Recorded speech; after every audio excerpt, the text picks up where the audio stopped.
안녕하세요. 오늘의 사연입니다. 구독과 좋아요 한 번씩 부탁드릴게요. 바로 사연 시작하겠습니다. 저는 30살이고 인쇄회사에 다니고 있습니다. 인쇄회사에 다닌다고 해서 큰 기계를 조작하는 것은 아닙니다. 저의 담당 부서는 디자인부입니다. 다양한 업종의 전단지나 카탈로그를 디자인해요. 요즘은 인터넷 홍보가 많아서 인쇄수 자체는 줄어들고 있지만 디자인 일은 꾸준하게 있어서 매우 바쁘고 보람도 있습니다. 고맙게도 제 디자인을 좋아해 주시는 손님도 많이 늘었어요. 제가 한 디자인이 주위에서 호응이 좋았다는 얘기가 들릴 때면 정말 기분이 날아갈 듯 기뻐요. 저에게는 천직과 같은 보람 있는 일입니다. 이렇게 일에만 빠져 살면 평생 독신으로 살지도 모르겠다 라고 생각했던 어느 날입니다. 아버지가 맹장으로 입원하셨어요. 아버지를 병문안 갔을 때 누군가 저에게 말을 걸어왔습니다. 안녕하세요. 병문안 오셨어요? 말을 걸어온 젊은 의사는 나중에 제 남자친구가 되는 얼마 전 결혼을 약속한 인철 씨입니다. 아버지 병문안 갔다가 남자친구를 만들게 될 줄은 정말 몰랐습니다. 참 인생이란 게 언제 어떤 곳에서 인연이 생기게 될지는 아무도 모르는 것 같아요. 독신으로 살지도 모르겠다고 했었는데 결혼 이야기가 나오는 순간 결혼 박람회 소식지 같은 걸 보게 되는 걸 보면 저도 되게 들떠 있었던 것 같아요. 집 거실에서 차를 마시며 소식지를 넘겨보고 있었습니다. 그때였어요. 갑자기 손을 뻗어 제 소식지를 뺏어갑니다. 이리 내놔. 이거 뭐야? 결혼 박람회? 왜 네가 이런 걸 보고 있는 거야? 너랑 상관없잖아. 다시 돌려줘. 갑자기 제게서 소식지를 뺏어간 건 2살 어린 여동생이었어요. 너랑 결혼이랑 전혀 상관없을 텐데 왜 폼 잡고 있어? 저기 거울이나 보고 나서 어디부터 고쳐야 할지 견적이나 내봐. 그 답 없는 얼굴로 뭔 결혼이야. 남자친구도 없으면서 결혼 생각이나 하고 있고 참 지질이 궁상이다. 날 좀 보고 배워. 가만히 있어도 알아서 남자친구가 생기잖아. 지금 남자친구도 제발 만나달래서 만나는 건데 노하우 좀 알려줄까? 아무것도 묻지 않았는데 여동생의 남자친구 자랑이 시작됐어요. 여동생은 옛날부터 이럽니다. 평범한 얼굴에 저와 달리 여동생은 정말 이쁘고 몸매도 좋습니다. 옛날부터 인기가 많았어요. 성인이 되고 나서는 약간의 시술도 좀 해서 더 이뻐졌고 꾸준히 운동도 해서 연예기획사에서 캐스팅 제의도 들어올 정도로 어지간한 연예인보다 더 이쁩니다. 여동생이 이렇다 보니 주위에서 공주님처럼 떠받들어줍니다. 부모님과 저를 제외하고는 여동생 주위에는 항상 5분 대기조 마냥 남자들이 어떻게든 한번 만나보려고 안달나 있죠. 그래서 여동생은 이런 것들이 일상생활이 돼서 뭐든 자기중심적으로 생각하고 행동합니다. 워낙 거만하게 자란 여동생은 언젠가부터 언니인 저를 깔보고 무시하고 있었습니다. 가까이 오지 마. 카메라에 언니 얼굴 나오잖아. 그 머리로 아무리 공부해도 좋은 성적 따윈 받을 수 없어. 헛된 노력 그만해. 나 또 고백받았어. 남자들은 정말 한시도 날 가만두질 않네. 인기 없어서 이런 걱정 안 해도 되는 언니가 부러워. 계속 자기 자랑과 저를 무시하는 말들을 했습니다. 부모님이 호되게 꾸짖어도 이미 돌이키기엔 늦었습니다. 여동생의 성격은 변하지 않았고 저에 대한 무시는 멈추지 않았습니다. 그대로 어른이 돼서 이제 여동생은 저를 너라고 부릅니다. 여동생의 남자친구 자랑이 듣기 싫었던 저는 한숨을 내쉬며 말했습니다. 남자친구라고 해야 하나? 약혼자라고 해야 하나? 아무튼 약혼한 남자가 있어. 결혼하기로 했으니까 소식지 보고 있는 거야. 그 말에 여동생의 움직임이 딱 멈췄어요. 그리곤 재수없게 실실 웃으며 말을 합니다. 아이고, 주제에 그래도 짝은 있나 보네. 그 사람 눈이 안 좋은 거 아니야? 어디가 좋아서 만난대? 안경도 안 끼고 시력 좋거든. 그리고 그냥 내 성격이 좋댔어. 뻥치지 마. 그냥 가정부로 쓰려고 말 잘 듣게 생긴 여자 고른 거겠지. 지금 하는 일 계속할 건데 가정부가 말이 되니? 그 사람도 계속 일할 거란 거 알거든.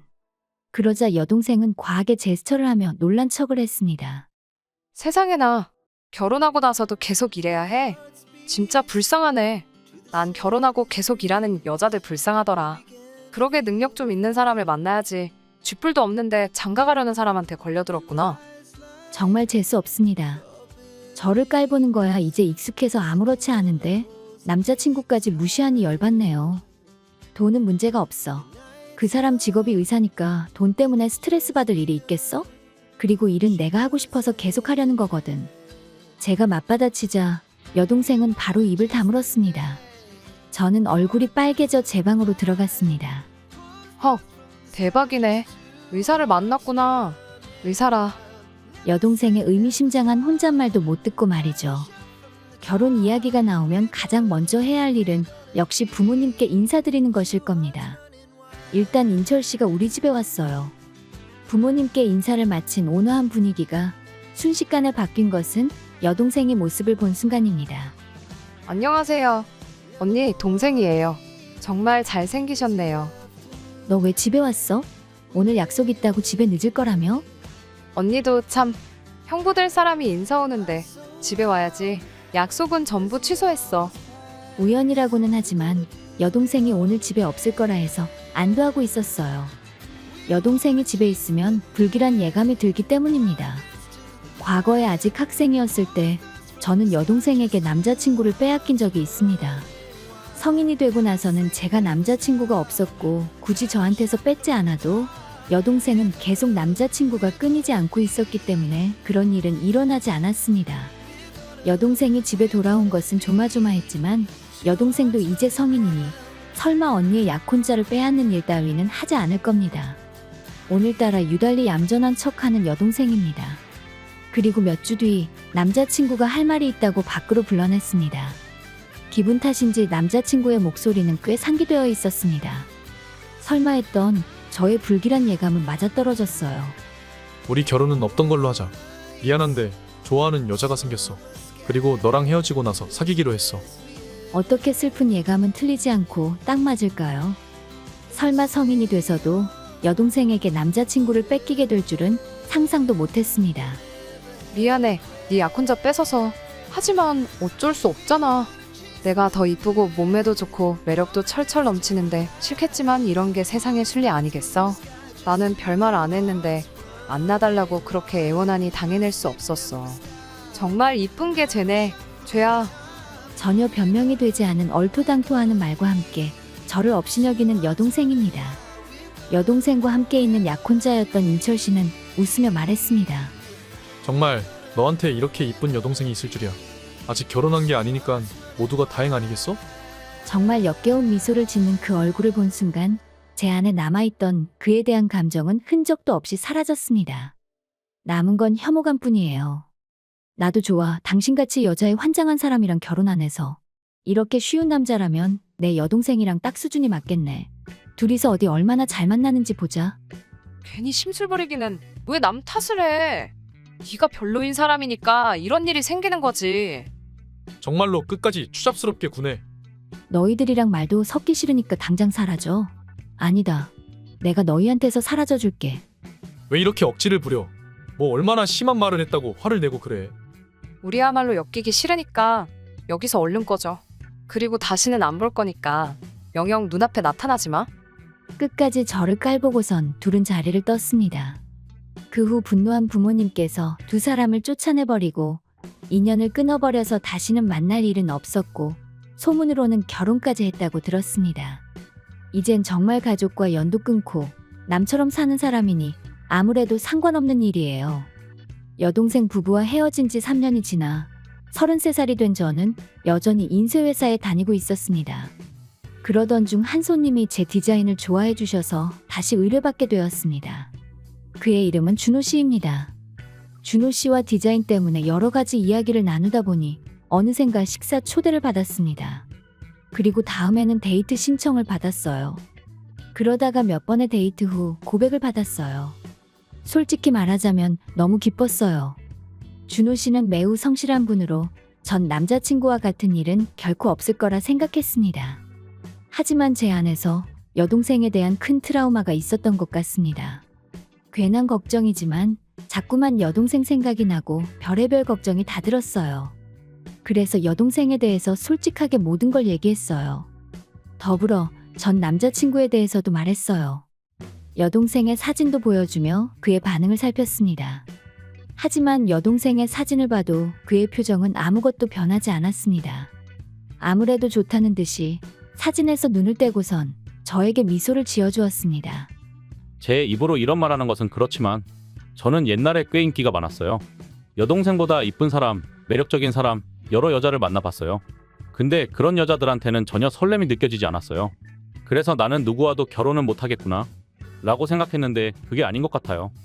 무슨 말이에요? 저는 직업상 사람 볼 줄 안다고 생각하거든요.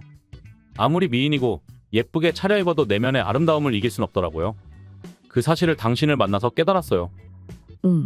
잘 이해가 안 돼요. 당신 너무 빛나 보여요. 네?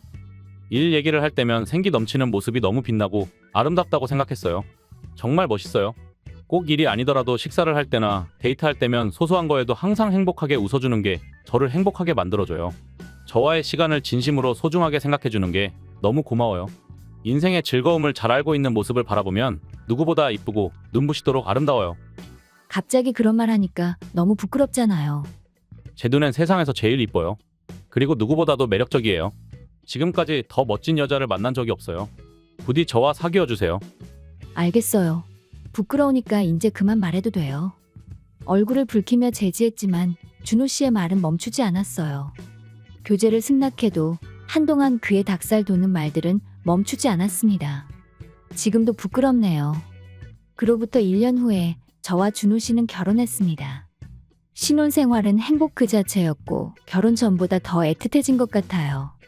집안일은 서로 할 수 있는 사람이 해요.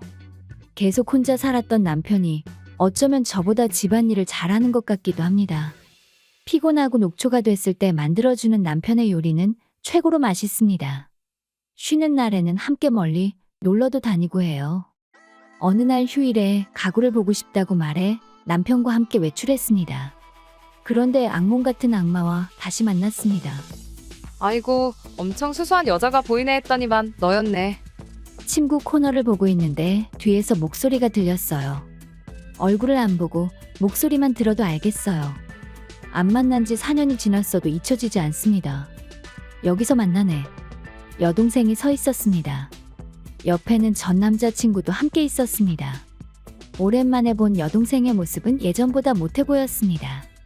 나이를 먹은 탓인지 성격이 얼굴에 드러나는 것인지 그 옆에 선 전 남자친구는 실실 웃고 있지만 전보다 살이 좀 빠져 보였어요. 세상에 2번 다신 못 볼 줄 알았는데 이런 데서 만날 줄이야. 여기서 뭐해? 그러게 또 보게 되네. 여기 그냥 가구 보러 왔어. 여기 전부 수입 가구라서 많이 비쌀 텐데 괜찮아? 구경하는 건 공짜니까 개나 소나 다 구경 오는구만. 여전히 깔보고 무시하는 태도의 여동생은 정말 재수 반맛입니다. 옆에 서 있는 전 남자친구는 고개를 끄덕이며 말합니다. 그거 맞는 말이지. 여기 엄청 비싼 데인데 너 같은 사람들이 드나들면 수준 떨어지잖아. 우리처럼 살 생각으로 와야지. 돈도 없으면서 구경만 할 거면 와서 보지 말고 인터넷으로 구경해. 괜히 우리 같은 사람들도 수준 떨어져 보이잖아. 그러니까 얼른 집에 가서 인터넷으로 봐. 아주 둘이서 화를 돋구는데 사람 같지도 않은 것들을 상대하면 저도 같은 수준이 되는 것 같아 상대하기 싫었습니다. 그래서 태연하게 흘려듣고 있는데 제 모습이 마음에 안 들었는지 여동생 부부의 목소리는 점점 커졌습니다. 모처럼 가구 좀 살랬더니 여기는 손님 관리 안 하나 봐. 어차피 돈 없어서 못 살 것 같은 사람들은 들여보내지 좀 말지. 괜히 사기 싫어지게 만드네. 맞아. 여기 엄청 비싸니까 다른 데 가서 구경해. 그 모습에 다른 손님들이나 점원이 여기를 힐끔힐끔 쳐다봅니다.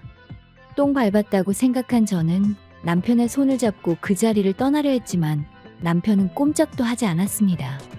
그제야 남편의 존재를 깨달은 듯한 여동생 부부가 남편을 봤습니다. 어머, 결혼했어? 옆에 누구야? 남편 되는 사람입니다. 여동생의 눈이 휘둥그레졌습니다. 아, 네. 그러던가요. 어쩌다가 결혼했대요. 정말 대단하네요. 뭐, 집안일 할 사람이 필요했어요? 집안일은 저도 같이 해요. 맞벌이니깐요. 맞벌이 하세요? 맞벌이 안 하면 살기 힘든가 봐요. 안 됐네요. 결혼하면 여자는 집에서 쉬게 해줘야 하는 거 아니에요? 저는 집에서 주부로 사는데 일하는 여자들은 참 불쌍하단 말이죠. 요샌 반찬이며 집안일이며 사람 쓰면 어렵지 않고 주부로 사는 삶을 알 수 있으려나 모르겠네요. 아이고, 말해봐야 감도 안 올 텐데 없는 사람들한테 괜한 말을 했네요. 머리부터 발끝까지 싸가지가 배겨있는 여동생은 제 남편에게도 무시하는 말을 했습니다. 저는 얼굴이 붉어지며 이성을 잃어갔습니다. 여동생은 실실 웃으면서 저를 봤어요. 미안해. 네 남자친구 뺏어가서 나한테 잘 어울리는 사람이지 너랑은 어차피 안 어울리는 사람이었어. 지금처럼 수준에 맞는 사람을 만나야지. 딱 보니 수수한 게 둘이 너무 잘 어울린다. 내가 너무 행복해 보인다고 부러워하지 말고 이런 데 다닌다고 달라지는 게 없으니까 분수에 맞게 살아.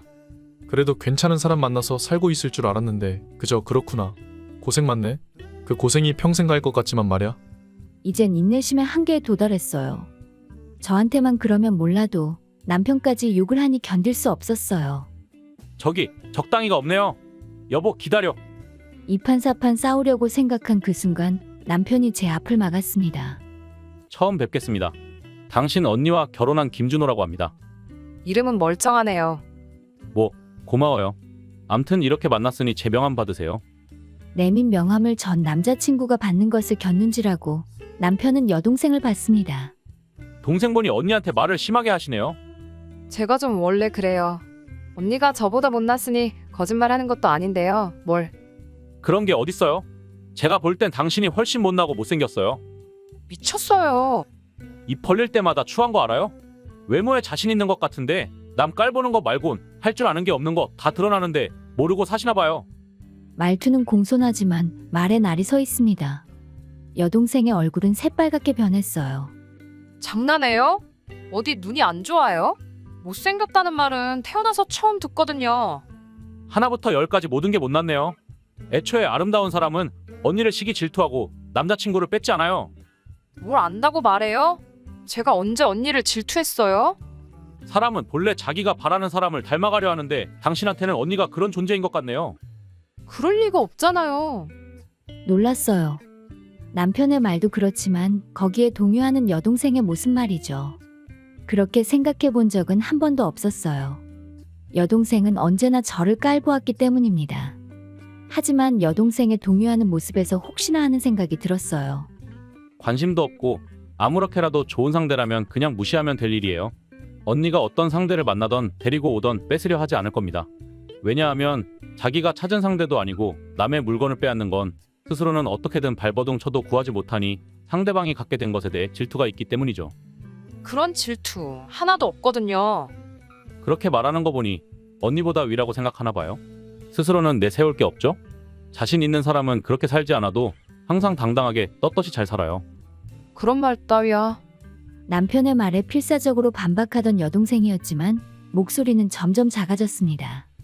그 얼마 전에 순간 떨어진 정적을 깨기라도 하듯 전 남자친구가 소리를 질렀어요. 새파란 얼굴로 명함과 남편의 얼굴을 번갈아 보며 여동생의 어깨를 흔들어요. 왜 그러는데? 이름이 뭔가 낯익어서 핸드폰 뒤졌는데 이거 봐봐. 왜 연락처가 저장돼 있어? 아는 사람이야? 병원 옮기면서 중요한 사람들 저장해놨었는데 병원장님 아드님이야. 뭐라고? 전화번호 잘 봤어? 이름만 같은 거 아니야? 확실해? 아이 진짜 다 확인했지. 저번에 병원에 와서 병원장님이랑 같이 있는 걸 보긴 했는데 멀리서 봐서 얼굴은 기억 안 났고 그냥 본 적 있는 것 같다는 생각만 하고 있었지. 그럼 이 사람도 의사야? 근데 왜 명함에는 회사 이름이 적혀 있어? 의사 아들이라고 전부 다 의사야 해? 그런 거 아니잖아. 여기 회사 병원장님 아버지가 경영하시던 제약회사야. 지금 회장님 나이가 많아서 물려주겠다고 하던 걸 듣긴 했는데 이분이 물려받았나 본데. 알아봐 주셔서 고맙습니다. 제가 물려받은 손자입니다. 당황하는 두 사람을 향해 고개를 숙인 것은 남편입니다. 정말이세요? 몰라 뵈서 죄송합니다. 아, 진짜 무슨 상황이래? 놀라서 기어들어가는 목소리의 여동생과 허리가 부러질 듯 숙이는 전 남자친구입니다. 새파랗게 질린 두 사람에게 남편은 조용히 말했습니다. 여러모로 바쁜 회사를 물려받다 보니 제가 이것저것 직접 챙기다가 아내를 만났어요. 가끔 여동생분 이야기는 듣긴 했는데 듣던 것보다 더 상상 이상으로 무례하시네요. 아, 그게 오해. 의사시면 히포크라테스 선서하셨죠? 타인을 배려하고 희생정신도 있으셔야 하는데 전혀 그런 것도 없으시고 깔보고 비웃으시네요. 그런 의사에게 어느 누가 자신을 치료해줬으면 좋겠다고 생각하겠어요? 죄송합니다. 오해가 있으신 것 같은데. 변명하려는 전 남자친구를 향해 남편은 눈을 부릅뜨고 말했습니다. 변명해도 소용없어. 이미 엎질러진 물인데 뭘 변명해. 아버지한테 당신 있는 그대로 다 말해 둘 거니까 기대하는 게 좋을 거야. 전 남자친구는 목을 늘어뜨리고 고개를 숙였습니다. 여동생은 아까부터 패닉인지 창백해진 얼굴로 동공이 흔들리고 있습니다. 그런 두 사람에게 등을 돌리고 저희는 자리를 떠났습니다. 이제는 정말 두 사람을 만날 일이 없을 거예요. 이후에 여동생의 남편은 해고되진 않았지만 책임 있는 일을 맡고 있던 것에서 모두 물러났습니다. 그리고 평소에 다른 사람에게도 거만한 태도를 취하고 환자분들에게도 무례한 태도를 취한 게 모두 들통나서 단숨에 주위 사람들한테 눈총을 받아 도망치듯이 병원을 그만뒀다고 합니다. 그래봐야 인터넷 지역 카페에 소문이 다 나서 다른 병원에 재취업도 못하고 집에 틀어박혀 살고 있다고 하네요. 여동생은 남자친구 뺏어가서 잘 살 줄 알았는데 씀씀이가 워낙 깊어서 남편이 벌어오는 것보다 더 많이 쓰고 살아서 이래저래 카드 돌려막기 해둔 게 남편한테 들켜버려 이혼하자고 서로 치고받고 싸웠다고 합니다. 수년간 부모님한테 연락 한 번 없이 남처럼 살다가 이번에 너무 힘들어 도와달라고 부모님한테 연락을 했다는데 부모님께서 단칼에 차단하셨다고 합니다. 힘들 때만 연락하는 자식은 필요 없다고 하시네요. 남편의 말처럼 저를 동경했던 것 같은 동생이 길거리로 내몰리는 걸 보니 마음이 측은하지만 밤거리에서 마지막으로 본 사람이 있다는 거 말고는 죽었는지 살았는지 알 길도 없네요. 그렇다고 해서 용서해주고 싶은 건 아니지만 말이죠. 지금은 남편과 행복한 나날들을 보내고 있고 곧 있으면 저희 부부를 닮은 아이도 출산할 예정입니다. 지금 이 사연을 쓰며 커져가는 제 배를 보니 사연 쓰는 것을 끝으로 이제는 제 삶만 생각하고 살려고 합니다. 끝까지 시청해주셔서 감사합니다. 그럼 다음 영상에서 다시 뵙겠습니다. 안녕하세요. 오늘의 사연입니다. 구독과 좋아요 한 번씩 부탁드릴게요. 바로 사연 시작하겠습니다. 지금으로부터 1년 전에 지인의 소개로 남편과 만났습니다. 저는 당시 33살이었고 이 시기를 놓치면 결혼을 못하게 될까봐 결혼에 대한 갈망이 꽤 있었습니다. 남편은 저보다 3살 연상이고 유명 대기업의 연구원으로 일하고 있습니다. 저는 지인에게 소개받은 이 기회를 놓치지 않기 위해 제가 먼저 적극적으로 연락을 했습니다. 그 후에 서로가 호감을 느끼고 만나다 보니 남편이 먼저 결혼을 전제로 사귀자고 말을 했습니다. 저는 고백을 기다리고 있었기에 고백을 받자마자 흔쾌히 수락했습니다. 그로부터 반년 정도의 연애를 한 뒤 속전속결로 결혼까지 진행했습니다. 저희 부모님께 남편이 인사드리러 갔을 때 부모님은 매우 기뻐하셨고 이걸로 마음 놓고 노후를 보낼 수 있겠다고 했을 정도로 정말로 좋아해 주셨습니다. 저도 부모님의 걱정을 덜어드린 것 같아 기뻤고 이제 앞날은 행복만 가득할 거로 생각했습니다. 하지만 결혼하고 얼마 안 가서 저의 기대는 처참하게 박살났어요. 그건 바로 남편의 태도가 급변한 겁니다. 사귀고 있을 때는 이 사람이야말로 100점짜리 남자다 싶을 정도로 예의 바르고 매너 있고 저에게 되게 상냥한 사람이었는데 결혼식을 올리고 나니 제가 알던 사람이 맞나 싶을 정도로 다른 사람이 되었습니다. 예를 들면 다정다감하게 저를 부르다가 결혼하고 나니 야, 너 라고 부르는 겁니다. 그리고 제가 수고했다고 말을 걸어도 제 말은 들은 척도 하지 않습니다. 남편이 이렇게 된 원인은 아마 2가지인 것 같아요. 하나는 제가 결혼 후에도 일을 계속하는 것과 또 하나는 시어머니를 모시고 살자는 제안을 제가 거절한 것입니다. 결혼 후에 깨달은 것이지만 남편은 자존심이 강하고 주위 사람들의 시선을 비정상적으로 많이 신경 쓰는 사람이기 때문에 자신과 같은 나름 엘리트의 아내가 맞벌이하는 게 상당히 마음에 안 들었던 것 같습니다. 또 시아버지는 몇 년 전에 돌아가셨다고 했고 시어머니는 지금 혼자 살고 계시지만 제가 무조건 싫다고 단칼에 시어머니 모시는 걸 거부하고 어느 정도 거리를 두고 시댁 근처 아파트를 구하게 된 것도 한몫하는 것 같아요. 남편은 배우자가 자기와 생각이 다르고 본인의 의견을 좀처럼 들어주지 않는다고 느껴 화가 나서 어쩔 수 없이 그게 표출이 된 것 같아요. 그 어렵다는 시어머니를 쉽게 모시고 살 수 있는 사람이 몇이나 되겠어요. 그리고 결혼 인사를 드리러 갔을 때는 시어머니는 온화한 분인 것처럼 연기하신 것 같아요. 막상 결혼하니 시어머니가 본성을 드러냈습니다. 제가 직장 생활을 하고 있는 것을 아시면서도 시도 때도 없이 저를 시댁으로 부르시고 시댁의 살림살이 같은 걸 저한테 떠밀었습니다. 너는 이제 이 집에 시집 온 거니까 내 말을 잘 들어야 해. 내 말 무슨 말인지 알지? 그리고 그거 벌려고 아등바등 회사 다니지 말고 얼른 때려치우고 아들 내조나 제대로 해. 시어머니에게 장황하게 설교를 듣습니다. 이런 말을 들었다고 남편에게 말했습니다. 거봐, 내가 하는 말이나 엄마가 하는 말이나 비슷하지? 그러니까 잠만 말고 엄마랑 내가 하는 말 좀 잘 들어. 저는 남편에게 인생의 반려자가 아닌 그냥 가정부인 것 같았습니다. 어쩌면 그 이하일 수도 있을 것 같네요.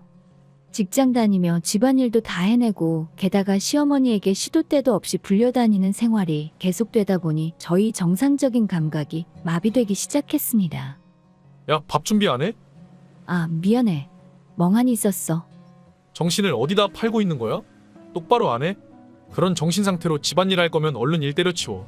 지금 내버리면 충분히 먹고 살잖아. 미안. 지금 바로 밥 준비해 줄게. 그리고 잠시 후에 시어머니에게서 전화가 옵니다. 아이고, 내 정신 좀 봐. 지금 멀리 나왔는데 수도꼭지를 틀어놓고 나온 것 같네. 집에 가서 물 좀 잠가줘. 그리고 간 김에 세탁기 다 돌았을 텐데 꿉꿉한 냄새 나기 전에 건조기에도 좀 넣어주고. 엄마가 시킨 거 까먹지 말고 가서 하고 와. 나중에 하려고 하지 말고 지금 바로 하고 와. 남편은 일절 집안일도 도와주지 않으면서 저를 가만두지 않았습니다. 그리고 시어머니가 저를 괴롭히는 걸 괴롭힘이라고 생각하지 않고 항상 시어머니 편을 듭니다. 이런 상황에서도 저는 잘 버텨낸 것 같아요. 이혼하지 못한 가장 큰 이유는 부모님을 슬프게 하고 싶지 않은 마음이 컸어요. 부모님께는 이런 제 상황을 말씀드리지 않았기 때문에 전혀 저의 상황을 모르십니다. 외동딸인 제가 겨우 짝을 만나 그토록 바라던 결혼했는데 얼마 지나지 않아 가정이 파탄났다. 고부 문제로 인해 고민이 크다는 사실을 알게 되면 상처받을 게 뻔했습니다. 그리고 아버지는 이미 정년퇴직을 하셔서 어머니와 느긋하게 살고 있었습니다. 마음 놓고 노후를 보낼 수 있다 하시던 부모님의 말씀이 차마 머리에서 떠나지 않았습니다. 어느 날 아침부터 특별한 일 없으면 하지 않는 어머니 전화가 왔습니다. 필요할 땐 카톡을 주고받긴 하지만 전화를 하시는 일은 거의 없었습니다. 뭔가 찝찝한 기분이 들어서 뜸들이다가 전화를 받아봤습니다. 있잖아. 놀라지 말고 침착하게 들어. 아빠가 돌아가셨어. 예감은 적중하고 말았습니다. 어머니는 애써 괜찮은 척 하시며 저에게 이야기하고 있는데 아무것도 귀에 들어오지 않았습니다. 전화를 마친 저는 남편에게 메시지를 보내고 어머니가 불러준 병원으로 갈 준비를 했습니다. 내일은 아가씨 결혼식이고 저도 참석해야 하는데 그런데 정신을 차려보니 몸이 제멋대로 움직이고 있어요. 남편한테서 답장이 온 줄도 몰랐고 택시를 타고 병원으로 가니 눈물로 퉁퉁 부은 눈을 한 어머니와 조용히 잠들어 있는 아버지가 있었습니다. 저는 그제야 눈물이 났습니다. 여러 감정이 한 번에 밀려와 눈물이 멈추지 않았습니다. 어머니의 등을 토닥이며 간신히 아버지를 보내드릴 준비를 했습니다. 아버지는 지인들도 많으시고 사람 만나는 걸 좋아하셨기에 장례식에는 많은 분이 참석해 주셨습니다. 그러나 그런 걸 감상할 틈도 없이 제 폰으로 지금 제일 듣기 싫은 목소리인 시어머니에게서 전화가 왔습니다. 안 받을 수도 없고 어머니한테 잠시만 자리를 비우겠다고 말하고 별실로 이동해서 전화를 받았습니다. 아들한테 들었는데 너 지금 집에 없다며? 내일 딸 결혼식인 거 알아? 몰라? 도대체 무슨 생각으로 사는 거야? 통화 버튼을 누르자마자 귀청을 찢는 듯한 시어머니의 쇳소리가 나서 저도 모르게 폰을 귀에서 뗐습니다. 시어머니는 제가 대답을 하는지 안 하는지 그런 건 신경도 안 쓰고 혼자서 열변을 토합니다. 아무리 장례식 때문에 갔다고 해도 장례식보다 결혼식이 더 중요한 거 아니야? 너는 지금 우리 집에 시집 온 거잖아. 장례식 참석해야겠다는 생각이 있으면 결혼식도 당연히 와야 하는 거 아니야? 어머님, 죄송한데 내일 갈 수 없어요. 뭐가 더 중요한지 비교할 수는 없지만 저는 아버지 장례식에 참석하겠습니다. 너 지금 나랑 장난하니? 장난칠 기분 아니니까 빠지지 말고 참석해. 지금 부탁 아니고 명령이야. 만약 축의금 두둑하게 챙겨오면 화나게 한 건 용서해 줄게.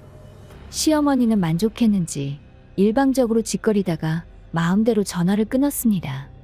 황당하고 너무나 터무니없는 말에 할 말을 잃고 멍하니 서 있었습니다. 멍하니 서 있는 저에게 어머니가 말을 걸어주셨습니다. 많이 힘들었겠구나. 엄마가 미안해. 이런 줄도 모르고 너에게 너무 무심했던 것 같네.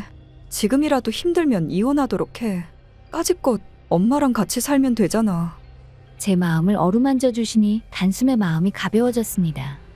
어머니 덕분에 시어머니의 불화와 같은 성질에 넘어갈 뻔했던 저였지만 다음날 저는 결혼식에 가지 않았습니다. 참고로 훗날 어머니께 들었는데 아버지는 백신 접종 후 부작용이 발생해 급격히 몸이 악화하였다고 합니다. 어머니께서 만약을 대비하고 계셔서 장례식은 아무 문제 없이 치러졌어요. 그러나 문제는 그 뒤에 일어났습니다. 아버지를 보내드린 뒤 폰을 켜자 남편에게 수십 건의 부재중 전화가 와 있었어요. 게다가 타이밍이 안 좋게도 그 순간에 남편에게 전화가 왔습니다. 옆에 계신 어머니가 고개를 끄덕여 주셔서 저는 전화를 받았습니다. 야, 뭐 하는 거야? 좀 있으면 결혼식인데 안 올 거야? 전화는 또 왜 이렇게 안 받는 거야? 지금 나 무시해? 결혼식 꼭 참석하라고 했잖아. 도대체 왜 이렇게 말을 안 들어? 아버지 장례식에 참석할 거라고 말씀드렸잖아요. 이제야 장례 다 끝났어요. 너 진짜 이기적이구나. 끝났으면 지금 당장 오도록 해. 최대한 빨리 늦지 않게 와. 지금 갈아입을 옷이 없어서 상복 입고 가야 하는데요. 상복을 입고 오든 벗고 오든 일단 오기나 해. 집안 망신시키지 말고 꼭 참석해. 전화 내용을 옆에 계시던 어머니도 들으셨는데 어머니는 두 사람의 말에 새삼기가 막혀 했습니다. 물론 저도 이 사람들과는 더는 상종하지 못하겠다고 생각했어요. 저는 친정차를 빌려서 상복을 입은 채 결혼식장으로 향했습니다. 상복을 입은 채 아가씨의 결혼식장에 당당하게 들어갔어요. 그리고 결혼식에 참석한 모든 사람이 저를 눈을 동그랗게 뜨고 봤습니다. 저를 알아본 시어머니가 재빨리 저한테 달려왔어요. 그대로 입고 온 거야? 여기 예식장이야. 어머님이랑 남편이 시키는 대로 장례식 마치고 바로 왔으니까요. 상복 입은 채로 와도 상관없다고 해서 그냥 왔는데 무슨 문제 있어요? 넌 상식이란 게 없어? 보통 옷 갈아입고 오잖아. 저보고 상식 운운할 자격 있으세요? 축의금 가져오면 용서해주겠다고 그렇게 말한 어머님이야말로 상식 없는 거 아니에요? 제가 일부러 크게 말하자 주위 사람들이 웅성거리기 시작했습니다. 남편도 그제야 소동을 알아차린 듯 얼굴을 붉히며 제게 달려왔어요. 야, 무슨 생각으로 온 거야? 당신들 창피하지 않게 서둘러 왔는데 고마워해야 하는 거 아니야? 아, 맞다. 그리고 어머님 여기 축의금이에요. 받으세요. 저는 남편과 시어머니를 향해 힘껏 봉투를 던졌습니다. 장례식장에서 쓰는 봉투에 돈을 담아 던졌어요. 그러자 시어머니는 발광하고 남편은 손을 높이 들었어요. 네가 지금 미쳤구나. 동생 결혼식 망치러 온 거야? 손 떼면 어쩌게? 한 대 치게? 다시 말하지만 당신이랑 어머님이 시키는 대로 했을 뿐이야. 진짜 좋은 말 할 때 적당히 해라. 남편이 다시 한번 손을 들었지만 주위 사람들이 남편을 말려서 맞진 않았어요. 남편은 저를 노려보며 소리를 지르고 있었지만 그대로 사람들에게 끌려나갔어요. 시어머니는 입을 다무셨습니다. 저와 시어머니를 중심으로 사람들이 많이 모여 웨딩드레스 차림의 아가씨도 얼굴을 비쳤습니다. 이게 무슨 일이에요? 잠깐 엄마, 뭐야 그 봉투는? 근데 새언니는 왜 상복 차림이에요? 저는 이제 가볼게요. 가긴 어딜 가? 지금 결혼식 개판 쳐놓고 도망가는 거야? 이거 다 책임져. 원하시는 대로 오라고 해서 왔고 돈도 드렸잖아요. 더 이상 어머님한테 왈가왈부 들을 이유가 없는데요. 시어머니의 얼굴은 새빨개져서 금방이라도 터질 것 같았어요. 아가씨는 아무래도 아무 상황을 몰랐던 것 같고 그저 결혼식이 개판된 거에 넋이 나간 듯 보였습니다. 저는 그 후 바로 식장을 빠져나갔는데 시어머니가 소리치는 게 밖에까지 들리는 것 같았어요. 저는 해야 할 일은 다 했기 때문에 뒷일은 알 바 아니라고 생각했습니다. 차에 올라타서 친정집으로 가 잠을 청했습니다. 그리고 다음 날에는 이혼 신고서를 보냈습니다. 또 다니던 회사에는 사정을 설명하고 휴식이 필요해서 장기휴가를 신청했습니다. 회사가 바쁠 때 장기휴가를 낸 거라 잘릴 각오도 조금은 했어요. 그로부터 며칠 후 남편, 시어머니, 아가씨 여럿이 모여서 친정집으로 찾아왔습니다. 너 같은 거랑 결혼한 내가 미쳤지. 당장에 이혼해. 진짜 이렇게까지 못돼 먹은 줄 알았으면 내가 먼저 이혼하자고 했을 거야. 그리고 너 때문에 이혼하는 거니까 위자료 준비해. 네가 가져온 봉투에 1,000원짜리 10장 들었더라? 지금 사람 놀리는 거야? 결혼식 망친 거 전부 손해배상 청구할 테니까 결혼식 비용 다 네가 낼 줄 알아. 새언니 때문에 저 파혼 난 거 알아요? 진짜 어떻게 책임지실 거예요? 왜 집안 망신을 시키세요? 무슨 말 하려는지 잘 알겠고요.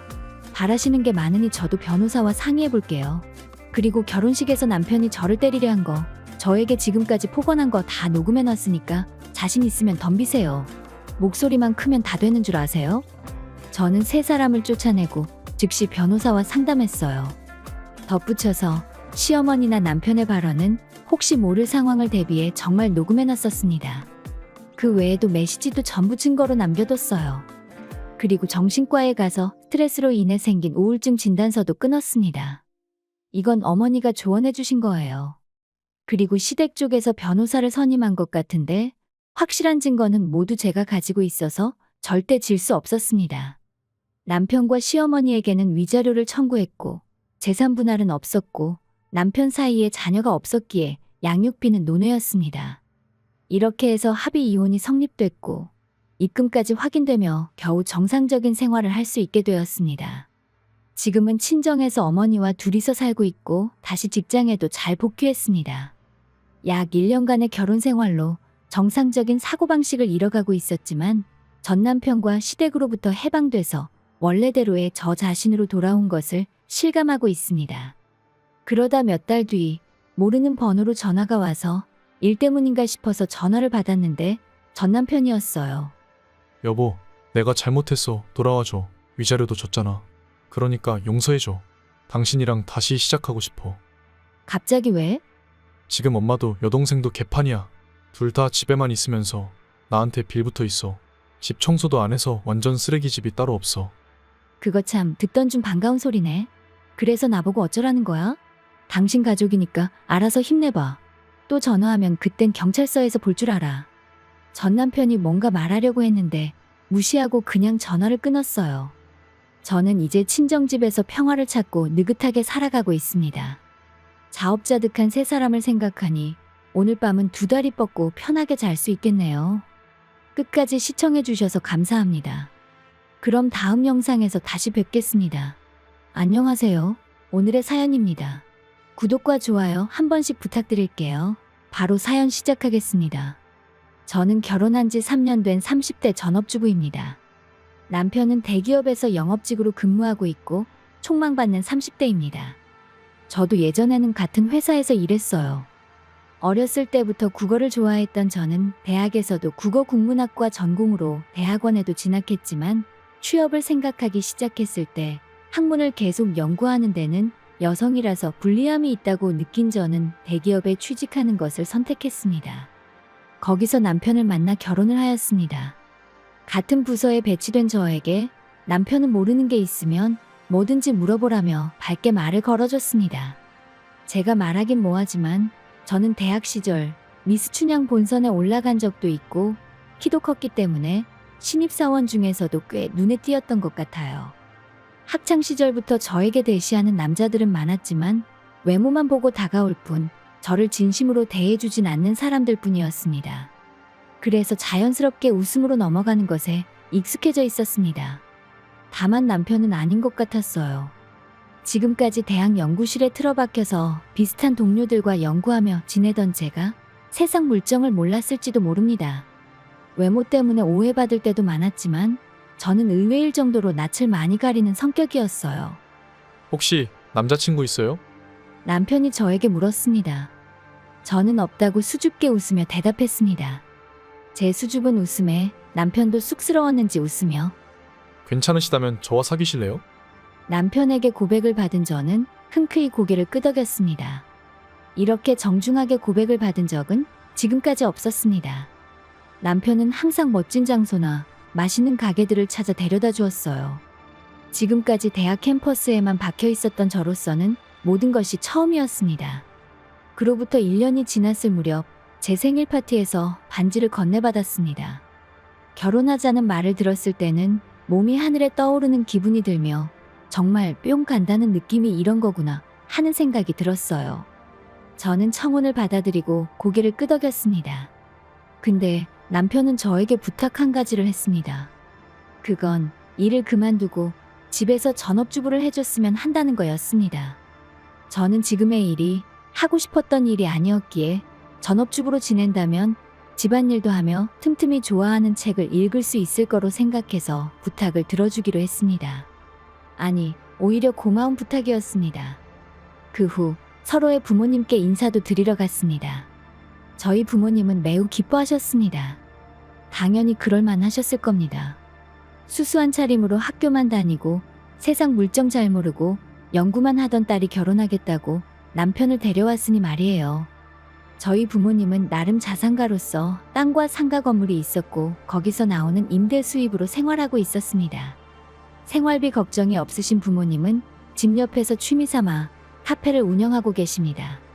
부모님은 저희가 결혼한다고 해서 친정집 근처에 마당 딸린 전원주택도 사서 리모델링 해주시겠다고 하셨어요. 그리고 선물로 해주는 것이기에 돈 걱정은 하지 말라고 하셨습니다. 저희 집이 부자인 것에 놀라고 덤으로 집까지 마련해 주신다는 사실에 남편은 2번 놀랐습니다. 눈이 돌아갈 만할 거예요. 다른 사람들은 대출받아서 집을 구하는데 돈 걱정 없이 내 집 마련을 하게 됐으니까요. 그로부터 몇 달이 지나 결혼식을 마치고 신혼여행에서 돌아온 저희는 신혼생활을 시작했습니다. 남편의 희망대로 저는 회사를 퇴사하고 전업주부가 되었습니다. 전업주부라 나름대로 여유가 많을 거로 생각했던 저는 잠시나마 행복했어요. 아침에는 일찍 일어나서 아침을 준비하고 남편을 보내면 설거지를 하고 빨래하고 정원 청소 모든 게 다 끝났다고 생각할 때쯤 점심시간입니다. 혼자서 점심을 간단하게 먹고 집안 청소를 합니다. 깔끔한 성격이기도 하지만 혼자서 큰 집을 관리하려니 힘들어요. 점심 먹은 것도 금방 배가 꺼져버립니다. 겨우 한숨 돌리고 시계 보면 저녁 준비를 해야 할 시간이 됩니다. 책을 읽을 여유는 거의 없었어요. 어떨 땐 몸이 축나서 한숨 자다가 저녁 준비를 까먹기도 했어요. 그러면 그때마다 남편은 화를 냅니다. 하루 종일 힘들게 일하고 왔는데 적어도 밥은 해둬야 할 거 아냐? 그리고 내가 세탁소에 맡겨달라는 옷은 왜 안 맡긴 거야? 도대체 집에 있으면서 하는 게 뭐야? 이런 말을 들을 때면 나도 사람이고 아플 때가 있고 쉬고 싶을 때가 있다고 대꾸합니다. 그리고 잠자리에 들 때면 남편은 언제 그랬냐는 듯 저를 건드립니다.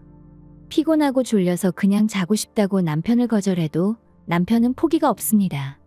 자포자기 심정으로 체념하고 얼른 지쳐 떨어져 잠이나 빨리 잤으면 하는 생각이 들 뿐입니다. 다만 다른 집도 다 비슷할 거야 하며 스스로를 위안하고 있었습니다. 남편은 야근도 많았고 출장도 많았습니다. 그럴 때마다 외로움보다는 마음의 편안함이 느껴졌습니다. 결혼 2년 차에 접어들자 저를 대하는 남편의 태도가 확연히 달라졌어요. 예전에는 화가 나도 금방 풀고 대화하고 함께 시간 보내려는 남편이었는데 이제는 저를 신경도 쓰지 않고 그대로 방에 들어가 잠만 잡니다. 여전히 야근이나 출장이 많지만 어딘가 다른 분위기가 느껴졌어요. 나중에 생각해보면 그게 바람의 징후였는지도 몰라요. 큰맘 먹고 남편에게 친근하게 대화를 걸어봐도 중요한 업무를 맡아서 신경 쓸 것도 많고 바쁘고 피곤하다고 귀찮게 하지 말아달라는 말만 되풀이합니다. 저는 남편의 말을 믿었습니다. 그러다 어느 날 밤 평소와 다르게 일찍 퇴근한 남편이 기분 전환할 겸 외식하자 했고 저도 외출 안 한 지 오래돼서 근사한 레스토랑에서 함께 저녁을 먹고 기나긴 밤을 함께 보냈습니다. 그리고 다음날 아침이 됐는데 왼쪽 가슴 갈비뼈 근처에서 통증이 살짝 느껴졌습니다. 근육통은 아닌 것 같은데 경험해보지 못한 통증이었어요. 파스를 붙여야 하나 하며 손으로 아픈 부위를 눌러봤는데 뭔가 단단한 응어리가 느껴졌습니다. 저는 뭔가 불안한 예감이 들어 집에서 가장 가까운 대학병원으로 바로 달려갔습니다. 다행히 평이 좋은 의사가 근무 중이었고 바로 진료 예약을 할 수 있었습니다. 초조하게 제 차례를 기다리며 앞에 앉아 있으니 저를 불렀습니다. 진찰실에 들어가니 다정해 보이는 여의사가 차분하게 말해주셨습니다. 불편하신 곳부터 한번 확인해 볼게요. 너무 걱정하지 마시고 여기에 반드시 누우시면 제가 만져볼 테니 통증이 느껴지면 말씀해 주세요. 여의사가 말한 대로 진찰대에 누웠습니다. 의사 선생님은 손으로 눌러 응어리가 어느 정도 크기인지 확인하는 것 같았습니다. 그러고 나서 엑스레이 촬영과 검사가 계속됐습니다. 그 후에는 혈액 검사와 응어리 부분의 바늘을 찔러 샘플 채취도 했습니다. 검사를 모두 끝내고 진찰실로 다시 갔습니다. 오늘 모든 결과가 나오지 않지만 결과가 나오면 방문하라고 연락 갑니다. 뭔가 의사 선생님의 말끝에 슬픔이 묻어있는 느낌이었습니다. 그날 밤 남편과 이야기 나누고 싶었지만 집에 들어오지 않았어요. 저는 불안한 밤을 혼자 보냈습니다. 다음 날 돌아온 남편에게 어젯밤에 집에 안 들어온 걸 따졌습니다. 전화도 안 받고 어제 왜 집에 안 들어온 거야? 어제 급하게 자료 준비할 게 있어서 회사에서 계속 일했어. 너무 바빠서 핸드폰 배터리가 다 된 줄 몰랐어. 어쨌든 미리 연락 못 해줘서 미안해. 그건 그렇고 의사 선생님이 뭐래? 아직 결과가 다 안 나와서 모르겠는데 의사 선생님 분위기로 봐선 좋지 않을 것 같아. 저는 눈가가 촉촉해지며 말했습니다. 불안함이 계속 엄습하니 언제든 눈물이 쏟아질 것처럼 계속 눈망울에 눈물이 맺혔습니다. 아직 결과 나오지 않은 거 보면 뭐 별일 있겠어? 남편은 저를 쳐다보지도 않고 말합니다. 이제 제가 아무렇게나 돼도 상관이 없어 보이는 남편을 보니 이때까지 참았던 눈물이 뺨을 타고 흘러내렸습니다. 남편은 이런 제 모습도 눈치채지 못하고 계속 폰으로 메시지를 주고받느라 정신없어요. 저는 침대에 쓰러져 정신을 차려보니 베개를 눈물로 적시며 잠들었습니다.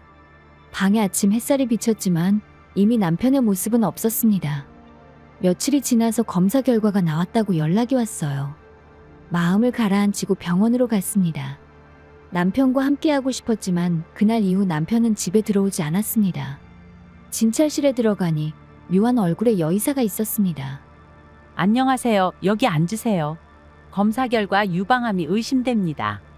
저희 병원보단 전문적으로 하는 병원으로 소견서를 써드릴 테니 빠른 시일 내에 가보세요. 저는 너무 충격받아서 이것저것 물어보는 것도 없이 알겠다고 대답만 하고 진찰실을 빠져나왔습니다. 훗날 소견서를 들고 소개해준 곳으로 갔습니다. 그곳에서 또 다른 검사도 받았습니다. 심전도 검사와 폐 검사 말이죠. 이건 수술을 대비해서 건강 상태를 확인하는 것 같았습니다. 검사가 모두 끝나자 의사분이 말씀하셨습니다. 나중에 결과 나오면 의심 증상에 관한 확인과 앞으로의 치료 방법에 대해 말씀드릴 테니 보호자와 함께 오세요. 저는 고개를 끄덕였습니다. 남편과 부모님께 얼른 알려야겠다는 생각이 들었습니다. 그리고 오랜만에 집에 들어온 남편에게 병원에서 들은 말을 했더니 이야기 나누는데 보호자도 오래? 지금 일이 너무 바빠서 못 갈 것 같은데 부모님만 모시고 가면 안 돼? 섭섭한 마음에 일이 더 중요하냐고 따지고 싶었지만 일을 더 크게 벌리고 싶지 않았습니다. 많이 바쁘면 병원 왔다 갔다 하는 시간만이라도 빼서 같이 이야기 들으러 가주면 좋겠어. 그럼 알겠어. 시간을 뺄 수 있을지 한번 알아볼게. 남편은 확실한 답을 한다기보단 마지못해 말하는 대답 같았습니다. 그리고 부모님이 하시는 카페에 들려 함께 병원에 가자고 부탁했어요. 몸이 안 좋아서 검사 받는다는 얘기는 살짝 했지만 심각한 분위기까지는 말 안 했었던 거라 찾아와서 함께 병원 가자고 부탁하니 부모님은 크게 걱정하셨습니다. 확실한 거 아니니까 아닐 수도 있지? 치료가 가능하겠지? 엄마는 바로 울 것처럼 말했습니다. 저에게 물어봐도 저도 아직 모릅니다. 다음에 올 때 정확한 이야기와 치료에 관해서 설명해 준다고 했기 때문에 다음번 방문 때 자세한 걸 알 수 있었어요. 저는 스트레스로 몸이 경직돼서 침대에만 누워 지내다 그날을 맞이했어요. 조금 일찍 부모님과 병원에 도착한 저는 남편이 도착하기를 기다렸어요. 하지만 아무리 기다려도 남편은 보이지 않았어요. 그래서 바로 남편 폰으로 전화했습니다. 까먹었었는데 오늘이었지? 진짜 미안한데 지금 중요한 회의에 들어와서 도중에 나갈 수가 없어. 급하면 어쩔 수 없지. 아버지와 어머니는 사위는 왜 안 오냐고 저에게 물었고 갑자기 회사에 급한 일이 생겨서 못 온다고 둘러댔습니다. 부모님께서는 저를 걱정해 주셨는데 아무렇지 않다고 억지 웃음을 지었습니다. 그래도 제 부모님이신데 제 마음이 괜찮은 게 아니란 걸 아셨을 거예요. 결론적으로 말하면 저는 유방암이었습니다. 확실하게 암이라고 의사 선생님이 말하자 너무 무서웠습니다. 집에 어떻게 돌아왔는지 기억조차 안 나네요. 저는 퇴근해서 집에 들어온 남편에게 말했습니다. 나 유방암이래. 아, 그래? 그래서 다다음 주에 수술하기로 했어. 왼쪽 가슴이 없어질지도 몰라. 저는 복받쳐 오르는 감정을 억지로 억누르며 겨우 말했습니다. 그렇게 해서 낫는다면 그렇게 해야지 뭐. 할 말이 그것뿐이야? 당신은 내가 수술이 잘못되거나 앞으로 내가 얼마나 힘들지 그런 건 전혀 걱정도 안 돼? 저는 참지 못하고 울부짖듯이 남편에게 말하자 남편은 침실에 들어가 문을 잠그고 틀어박혔습니다. 그날부터 남편은 보이지 않았습니다. 저는 매일매일 불안과 공포로 눈물로 지샜습니다. 남편이 한 말이 계속 머릿속을 맴돌았고 수술 날에도 남편은 오지 않을 것 같다는 생각이 드니 한없이 슬퍼졌습니다. 그리고 수술 전날 병실에 입원했는데 남편이 찾아왔습니다. 지금까지의 걱정과는 달리 문병 온 줄 알고 반갑게 맞았습니다. 근데 남편이 입을 열자 제 귀를 의심했습니다. 수술 끝나고 퇴원하면 친정으로 가죠. 가슴 뗀다고 했지? 아무튼 수술 잘 받고. 지금 그 얘기 하러 온 거야? 당장 내일 수술인 사람한테 어떻게 그런 말을 할 수 있어? 내가 아프다고 이제 짐 취급하는 거야? 이럴 때 함께하는 게 부부 아니야? 제 호소에 아무 대답도 하지 않고 남편은 돌아서 병실을 나갔습니다. 남편의 뒷모습을 보니 수술에 대한 걱정보다 마음속 깊은 곳에서 도끼가 올라왔습니다. 다시 건강해져서 이 모든 울분을 모조리 다 갚아줘야겠다는 그런 도끼 말이죠. 수술 당일 아침 병실을 방문해준 부모님께 전날 남편이 했던 말을 전했습니다. 아버지는 분통을 터뜨리며 수술 끝나면 당장 이혼하라고 하셨고 어머니도 힘들 때 힘이 돼주지 못하는 사람과 평생 함께 사는 건 고통이라며 사위가 그런 사람인 줄 알았다면 결혼 반대했을 거라며 분노하셨습니다. 저는 이제부터 마음을 독하게 먹고 꼭 건강을 회복해서 후회하게 해주겠다고 말하고 부모님을 진정시켜드리고 수술실로 향했습니다. 수술실에서 눈 몇 번 깜박이고 다시 눈을 뜨니 저는 중환자실에 있었어요. 완전히 마취가 깨서 건강 상태가 안정될 때까지 하루 정도는 모니터에 연결된다고 합니다. 다행인 것은 생각보다 암이 번지지 않아서 왼쪽 가슴의 전부를 제거하지 않아도 됐다는 것입니다. 저는 조금 안심됐어요. 회복이 잘 되면 2주 정도 뒤에 퇴원해서 집에서 요양해도 된다고 의사 선생님이 말했습니다. 그런데 일반 병동으로 옮긴 지 일주일 정도 지났을 무렵에 어머니에게 갑자기 전화가 왔습니다. 아버지가 쓰러져 구급차로 실려갔다고 합니다. 평소에도 건강이 좋지 않으시긴 했는데 갑자기 심근경색으로 쓰러져서 병원에 도착했을 때는 이미 늦었다고 합니다. 제 수술이 잘 돼서 곧 퇴원할 날만 기다리고 있었는데 아버지에게 이런 불행이 찾아올 줄은 생각도 못했습니다.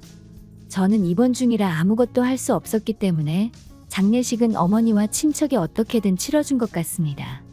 이럴 때도 남편은 전혀 연락이 안 됐습니다. 회사에 연락했더니 해외로 출장을 가서 당분간은 돌아오지 않을 거라고 하더군요. 아버지가 돌아가셨기 때문에 대신해서 연락 좀 취해달라고 회사에 부탁했습니다. 한평생을 저를 위해 살아주신 아버지가 돌아가셨는데 아무것도 못하고 있는 저 자신이 너무 속상했습니다. 퇴원한 뒤 저는 친정으로 갔습니다. 남편이 시켜서가 아니라 아버지의 유산과 상속에 대해 어머니와 상의해야 했기 때문입니다. 그러던 중 남편에게 전화가 왔습니다. 퇴원했지? 축하해. 장인어른이 돌아가셨다면서? 갑자기 그게 무슨 일이래? 어쨌든 할 말이 있어서 그런데 집에 좀 올래? 알았어. 그럼 이번 주 일요일에 갈게. 알겠어. 그럼 그때 봐. 남편은 대답하고 전화를 끊었습니다. 엄마, 우리가 사는 집이 땅이랑 집 명의가 누구로 돼 있어? 땅이랑 집 둘 다 아빠 명의일걸? 왜? 그럼 그 서류 일요일까지 준비해 줄 수 있어? 준비할 게 뭐 있어. 등기필증이랑 부동산 서류 같은 건 전부 여기 있어. 어머니는 안방에서 서류들을 가져오셔서 테이블에 늘어놓았습니다. 이미 남편과 이혼을 마음먹고 있던 저는 일요일에 제 이름과 도장을 찍은 이혼 서류와 우리 집 등기 서류를 챙겨 남편에게 갔습니다. 남편은 집에서 젊은 여자와 함께 저를 기다리고 있었어요. 짙은 화장을 했지만 어려 보이는 건 가려지지 않았습니다. 저보다 훨씬 못나 보이는 이런 여자를 선택한 남편을 보니 어처구니가 없었습니다. 왔어? 뭘 기대하고 온 건 아닐 테지만 아픈 몸 이끌고 오느라 수고했어. 당신이 나한테 할 말이 이거지? 저는 이혼 서류를 남편 앞에 내밀었습니다. 맞아. 눈치 빠르네. 2번 일 안 해도 되겠구만. 남편은 이혼 서류에 주저없이 이름을 쓰더니 도장을 찍고 제게 서류를 돌려줬습니다. 여자는 말없이 남편 옆에 앉아서 저를 바라봤어요. 장인어른 돌아가신 게 아주 시기적절하고 좋아. 이제 이 집도 내게 된단 말이지. 지금 무슨 소리 하는 거야? 저는 일부러 호들갑을 떨며 비웃듯이 내뱉었습니다. 그리고 거실 테이블 위에 부동산 서류들을 늘어놓았습니다. 여기 서류 중에 당신 이름 있어? 이 집과 땅은 우리 아빠 거야. 뭘 착각하는 거야? 이 집은 장인어른이 살아생전에 우리 살라고 주신 거니까 사실상 증여에 해당할 테고, 그리고 지금까지 이 집을 유지하고 점유를 계속한 건 나니까 당연히 장인어른이 돌아가시면서 나한테 상속되는 거잖아. 남편이 진지한 얼굴로 말하는데 정말 바보 같은 말입니다. 당신이 우리 엄마랑 나보다 촌수가 더 빨라. 그리고 소유권은 서류로 확인하는데 당신이 서류에 서명한 기억이 있어? 아빠의 모든 재산의 상속인은 우리 엄마랑 나야. 당신은 피 한 방울 안 섞인 내 배우자일 뿐이야. 어디서 뭘 들은 것인지 몰라도 당신은 상속과 전혀 상관없어. 아니, 그럴 리가 없는데. 나도 지금까지 가족으로서 기여한 게 있는데 권리가 있을 거 아냐. 옆에 앉아있던 여자는 상속 못 받는다는 말에 시무룩한 표정을 지으며 남편을 째려보고 있었습니다. 당신이랑 나랑 이혼 서류에 사인 다 했으니 이거 제출하면 이제 아무 사이도 아닌 거야. 권리를 말하려면 당신이 뭘 한 게 있어야 말이 되지. 도대체 한 게 뭐가 있어? 당신 옆에 앉은 여자랑 재혼하든가 말든가 이제는 나랑도 상관없고 우리 집안이랑도 상관없어. 똑똑히 알고 말해. 그리고 지금 이 집은 내가 상속받을 예정인데 너희들은 어떻게 할래? 제가 이혼 서류를 흔들며 말하자 남편은 고개를 떨궜습니다. 아니면 싸게 팔 테니까 나한테 사서 계속 살아도 되고. 남편은 고개를 번쩍 들며 말했습니다. 얼마에 팔 건데? 땅하고 집하고 다 합쳐서 8억 생각하는데? 비싸 보일 수 있지만 이 근처 땅값이 계속 오르고 있는 걸 고려하면 시세보다 저렴했을 겁니다. 8억? 그런 큰 돈이 어딨어. 싸게 판다더만. 지금 놀리는 거야? 싼 거 맞다니깐. 비싼 거 같으면 감정평가사 불러서 감정해달라고 하면 되잖아. 감정받았는데 더 비싸면 제값대로 다 받을 거야. 그리고 8억짜리 집인지도 모르고 그냥 꿀꺽하려고 했어? 갖지도 못하는 집 상속받겠다고 우리 아빠 죽는 날만 기다렸을 걸 생각하니 진짜 소름이다. 에이, 지금까지 다 연기였어. 그냥 퇴원한 기념으로 몰래카메라 한 거야. 이 여자는 그냥 심심해서 놀아준 거고 이혼하려는 거 다 거짓말이야. 지금까지 내가 소홀했지. 진심으로 미안해. 앞으로 잘해주려고 장난친 거니까 기분 풀어. 남편 말이 끝나자 옆에 여자가 얼굴이 빨개지며 발끈했습니다. 갑자기 장난이라니 무슨 소리야. 오늘 이혼 도장 찍으면 나보고 여기서 살라고 했잖아. 심심해서 놀아줬다고? 지금 상속 못 받을 것 같으니까 다시 빌붙는 거야? 지금 장난해? 연기가 너무 진짜 같아서 나는 진짜인 줄 알았지. 옆에 여자랑 나한테 함께 몰래카메라 하는 거야? 근데 어쩌지? 나는 이제 가슴 한쪽이 없는 여자인데 그냥 양쪽 다 있는 여자가 좋지 않아? 그냥 계속 살던 것처럼 계속 살아. 새삼스럽게 갑자기 장난을 치고 그래. 그리고 일주일 시간 줄 테니까 살 거면 사고 아니면 당신 집 모두 빼가. 일주일 뒤엔 모두 다 버릴 거니까. 저는 말을 끝으로 집을 나왔습니다. 안에서는 남편과 여자가 욕을 주고받으며 뭔가 깨지는 소리가 들렸지만 내 할 바 아니기에 그냥 무시했습니다. 그리고 곧바로 이혼 서류도 제출했습니다. 두려울 것도 없었고 망설일 이유가 없었어요. 남편에게 위자료도 청구할 수 있었겠지만 돈이 필요한 것도 아니고 더는 엮이기 싫었습니다.